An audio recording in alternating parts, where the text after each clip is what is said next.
everyone, how are you doing today?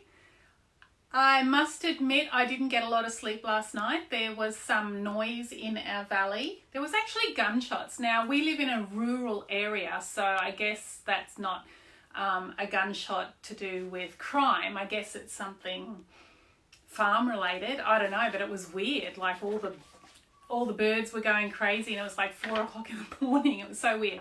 Anyway, then I couldn't get back to sleep. Then I'm tossing and turning. Are you sleeping? Are you having trouble in these weird times? It's so bizarre. Anyway, I got up this morning and I thought, oh, I'm too tired. I'm not going to do a live today. And I was sitting there at my desk thinking, you know what? Everybody out there probably feels the same way as me. They're probably not sleeping either. And they're probably, not feeling like showing up either. So yeah, I got up. I've had a shower, I've washed my hair. Sorry to do a live with wet hair. I know that's not probably very professional, but oh well, it's just me. And yeah, let's do this. I thought I'll read to you about the next passage. So we left Ascension Island, which is in the middle of the Atlantic, and it was it says 11 days. 11-day passage. I don't know, if I read this whole thing, you guys might fall asleep. So 11 days. So Ascension Island is here in the middle of the Atlantic. So Africa over there, South America over there. And we basically went straight across, heading west, straight across to this little island off the coast of Brazil. Now, we were kind of up in the equator zone. So we didn't have great weather and we didn't have great wind. So it took a bit longer than I thought. So are you guys, who's watching? Anybody with me?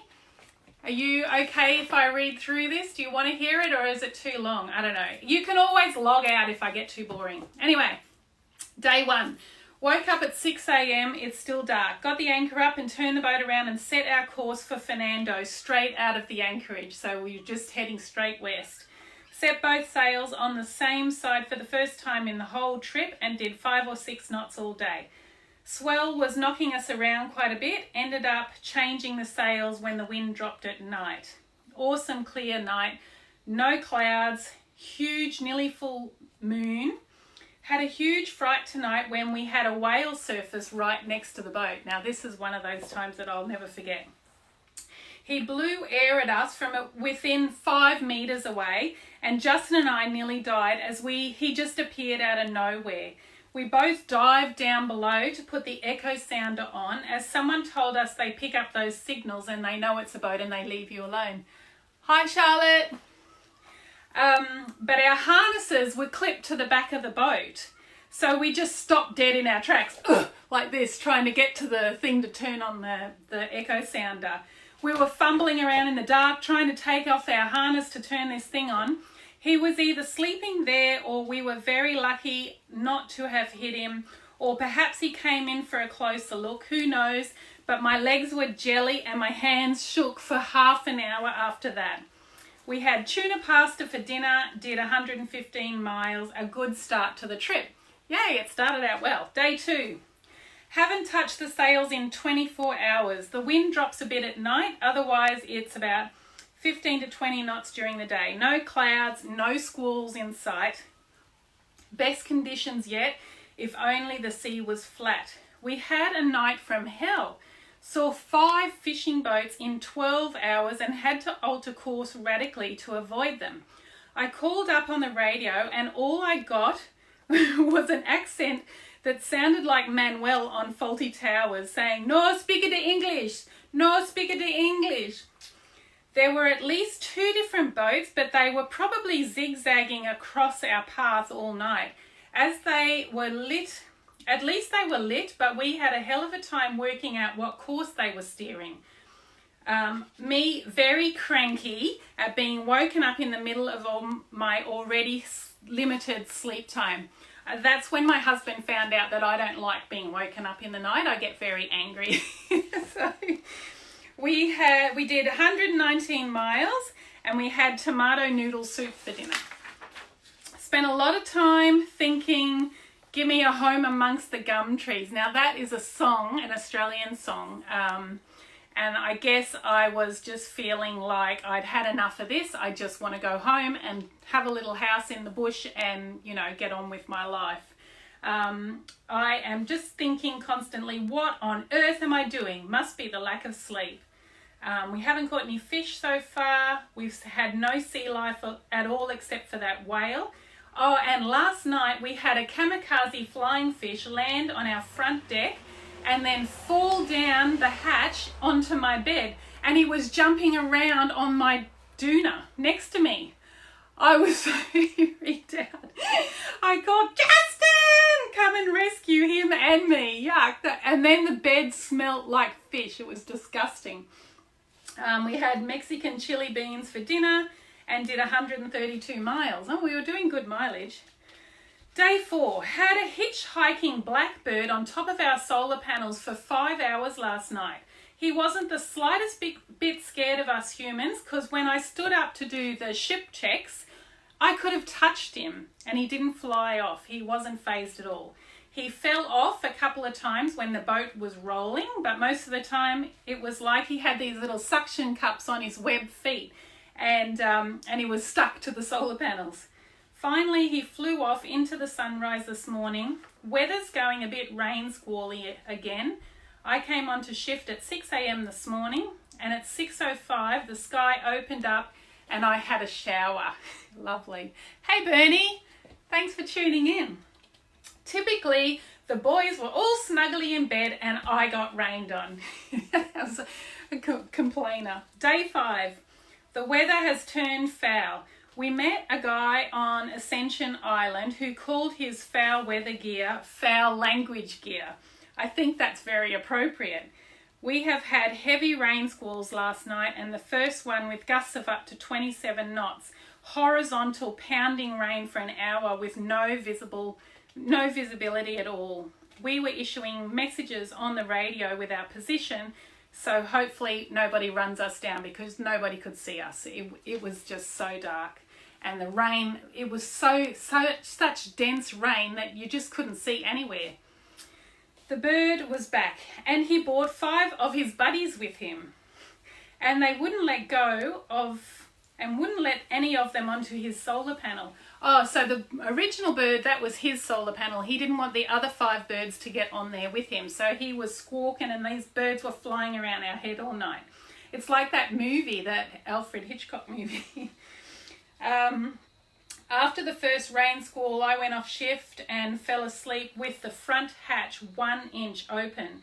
We apparently had another squall an hour later, which I was so exhausted, I slept right through it completely, and I woke up in a sodden, wet bed. Like the rain had come through. It was that strong that it came through the hatch that was only open that much. Justin came in after his shift and I was dead to the world under a wet doona. Came onto my midnight shift and couldn't work out why the sun didn't come up, because I was sure I was already on my 6 a.m. shift. I was losing it. I am so exhausted. I am in another dimension. Outside, the boat has had a really good wash down. Inside, it's hideous. Everything is damp and smelly and messy. We have no energy to clean it up, no energy to do anything. We had another 2 fishing vessels to avoid this morning, and we saw a big shark fin swimming up to the boat. A busy day in the office. I had a lot to report. Cooked a fancy dinner to try to lift spirits. Fish cakes, real potatoes, peas and corn. This is our boat's roast, Sunday roast. Managed 100 miles, even though a lot of that was under bare poles, because we were either in a squall when we dropped all the sails, or we were just becalmed, no wind whatsoever. So this weather, these conditions are really indicative of what can happen around the equator. You can have just hot and breath, like not a breath of wind, or you can have these rain squalls that just hammer you all the time, and that's what we got. Day 6, another 24 hours spent in 80% rain. Justin decided to go 2 up at a time because it was so miserable and the visibility was so bad. I always hate that because that cuts down my sleep time even more. The boys do long shifts and try to sneak around so I get more sleep, but I usually wake up and feel guilty and then make them sweet coffee and chocolate biscuits.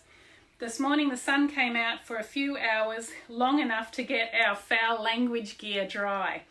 And I had some dolphins with us for about half an hour. Day 7, another all-night rain session. Now our cockpit where we sat, we had an awning, but it was made of fabric. So like if the rain was really heavy, it just rained through it basically. So we didn't have a nice dry spot to sit. When you were on shift, you sat in the rain and tried to watch for ships. So it was tough. Day 7, another all-night rain session, sometimes so heavy you can't see 5 meters from the boat. Totally black. Where did the full moon and the stars go? Very scary when the visibility is so bad. Do you put up extra lights so they can see us? Or do you leave them on so we can see them? We like sitting ducks out here. Had baked beans, mixture on toast for dinner, and that was a huge hit. Jeff, our crew member, said it was second only to the fish cakes. We did 4 hours on and only 2 hours off last night. All very exhausted and near breaking point. Can't take much more of this miserable weather. We ran the engine for about 40 minutes and then had to turn it off when a strange knocking started. We can't believe this. Not more engine troubles. Morning came and the weather cleared. Best in 3 days. Hope it stays overnight. Have now dried out all our foul language gear and all the doonas, pillows and clothes. Justin caught a 40-kilo sailfish. He got it to the side of the boat and I told him that fish is too beautiful to kill. So I made him chop the line and let him go. It was too beautiful to eat. Okay, day 8. Becalmed from noon till 4 p.m. We did 18 miles in that time, just with the current. Sea so mirror flat that the stars are reflected off it. Calm broke at 4 a.m. with rain squalls giving us 10 knots of wind. We managed to do 5.5 knots for an hour and a half. First time we have welcomed a rain squall. Rain on my shift, of course. But I wasn't moaning for once, it says. Just thankful for some wind. Day 9, becalmed again between noon and 10 p.m. We did 20 miles. Tensions are high, very hot, no wind causes frustration, causes what Justin calls cabin fever. Well, that's not unlike what we're going through in lockdown, right? Are you guys getting cabin fever? Everyone's had enough and just wants to get there. Justin turned on the engine and the knocking sound is not there, so maybe it's not a disaster we had envisaged at 4 a.m. the other morning. Day 10. Back in the trade wind conditions again. More action on the radio, but no one speaks English, so we're in Spanish territory now. We're getting kind of close to Brazil, or Portuguese in Brazil. So we are not alone out here. We had a huge super tanker pass across our horizon. When it first came up, Justin thought it was towing something else because it was so big. Wow, because he could see the front of the ship and the back of the ship, but in between was the horizon. Had a plane go overhead and a few fishing boats around. We must be getting closer to land. Overnight, a few more rain squalls on my shift, naturally. I'm just a whinger. All I can think about is food. Steak, scrambled eggs, tomatoes, mushrooms, cheese, soft fresh bread, steamed vegetables, a big crisp apple, roast lamb with Yorkshire pudding, lasagna, and a whole one of Dee's chickens all to myself. Dee is Justin's mum, so she made a nice chicken cook. If I have to eat one more meal of tinned slop, I think I will cry. Even a fish would do. We have 70 miles to go. We'll be there tomorrow. I did a lot of complaining. I don't think I've read this in 10 years. Day 11, more rain squalls and a long night going 2 up again. Saw light off Fernando at 4 a.m. and watched it get closer and closer. Daylight came and there it was. We got into the anchorage at about 9 a.m., dropped anchor between 2 other boats that we had met previously in St. Helena, and I got straight into bed. I'm just a misery guts because I've been up since 2 a.m. in the rain. Fernando looks pretty beautiful, but we are hellishly exhausted. 4,036 miles under our belt, and with only 200 miles to mainland Brazil, I reckon we can say we have 99% crossed this ocean. Our wind vane is the man. Couldn't have done this trip without him. He steered like a dream.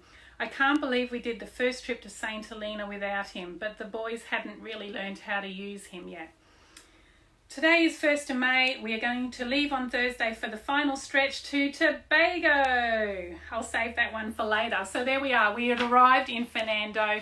It was a terrible trip because we had non-stop rain, and yeah, it was, what an adventure. This is just, it's so amazing reading it. I'm sorry I'm such a whinger.